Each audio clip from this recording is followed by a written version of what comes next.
শুভ সকাল বন্ধুরা, সবাই কেমন আছো? আশা করি ভালো আছো, সুস্থ আছো। আর আমিও ভালো আছি। তো দেখো, এখানে সকালবেলা উঠে একদম ভাত বসিয়ে দিয়েছি, সেদ্ধ ভাত করব। এখানে দিয়েছি হচ্ছে আলু, পটল আর ঝিঙে সেদ্ধ করতে, ভাতের সাথেই দিয়েছি। তো সেদ্ধ ভাত করব, কারণ একটা জায়গায় যাব, সেই জন্য খুব তাড়া ছিল। তো সকালে উঠে সমস্ত কাজ তাড়াহুড়ো করে তারপরে এই যে আমি ভাতটা বসিয়ে দিয়েছি। আর বৃষ্টি হচ্ছে, কিন্তু প্রচুর বৃষ্টি হচ্ছে, তো তবুও যেতেই হবে। যাব হচ্ছে মালদায় ডাক্তারের কাছে। তারপরে দেখো, এখানে ভাত কিন্তু হয়ে গেছে। তারপরে এই যে আমি আলুগুলো এখানে মেখে নিব। আর যেহেতু আলুগুলো খুবই গরম, তো গরম না হলেও আমি এভাবেই আলুগুলো মেখে নেই। মানে প্রথমে গ্লাস দিয়ে থেতলে দিই, তারপরে আর কি মাখি আলুটা।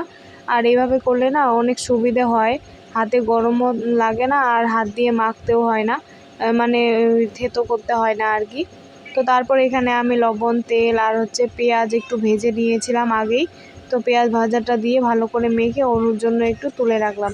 আর তারপরে এই যে লঙ্কাগুলো হচ্ছে লবণ দিয়ে হচ্ছে ছেনে নেব। ছেনে নিয়ে তারপরে আমি অল্প একটু হচ্ছে আলু সেদ্ধর মধ্যে দেবো, কারণ ভাইয়ের যেহেতু পেট খারাপ, পেটের সমস্যা রয়েছে, তো সেই জন্য ভাইয়েরটা তুলে রাখলাম অল্প করে লঙ্কা দিয়ে। আর তারপরে আমাদেরটাতে বেশি করে একটু লঙ্কা দিয়ে দিয়েছি। তারপরে এখানে আমি পটলও মেখে নিয়েছি আর ঝিঙেটাও মেখে নিয়েছি। খেতে জাস্ট অসাধারণ লেগেছিল সকালবেলার, মানে সকাল সকাল গরম ভাতের সাথে এটা আর কি খুবই ভালো লাগছিল।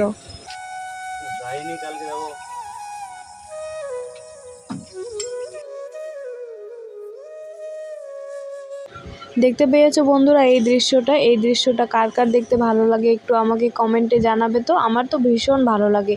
এখন তো দেখাই যায় না, তো তবুও একটু যাওয়ার সময় দেখতে পেয়েছিলাম, তো ভিডিও করে নিলাম। তো তারপর দেখো, আমরা পৌঁছে গেছি মালদা হসপিটালে। এটা হচ্ছে মালদা হসপিটাল। তো বেশি কিছু শেয়ার করিনি বন্ধুরা, তারপরে সেখান থেকে চলেও এসেছি। তো রাস্তায় কোনো কিছুই শেয়ার করিনি, এত বৃষ্টি হচ্ছিল কি আর বলবো। তো তারপরে মালদা থেকে আসার পথে একটু হাটে নেমেছিলাম, মানে আমার শাশুড়ি মারা যেখানে দোকান দেয় সেখানে। তো শাশুড়ি মা আম নিয়ে এসেছিলো।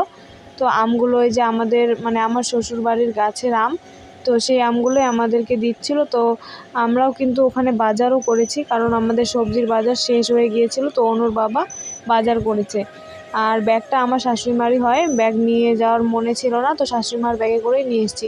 তো অনেক বাজারই নিয়ে এসছে দেখো, আলু আছে, পটল আছে, বেগুন, তারপরে হচ্ছে পেঁয়াজ, আর এই যে কাঁচা কলা, এটা হচ্ছে ভাইয়ের জন্য নিয়েছি।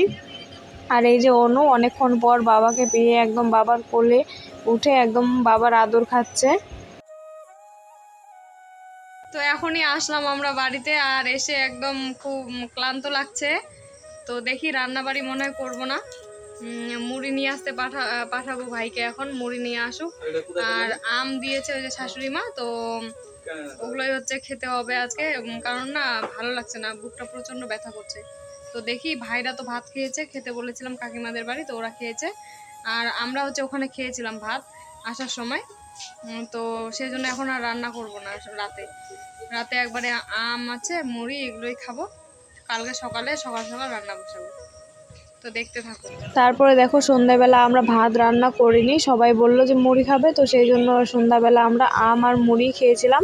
তো চলো বন্ধুরা, আজকের ভিডিওটি ছিল এই পর্যন্তই। দেখা হচ্ছে তোমাদের সাথে আরও একটি নতুন ভিডিওতে। আর আমার ভিডিওটি যদি ভালো লাগে তাহলে অবশ্যই লাইক, কমেন্ট আর শেয়ার করে দিবে। আর চ্যানেলটা প্লিজ সাবস্ক্রাইব করে দিবে।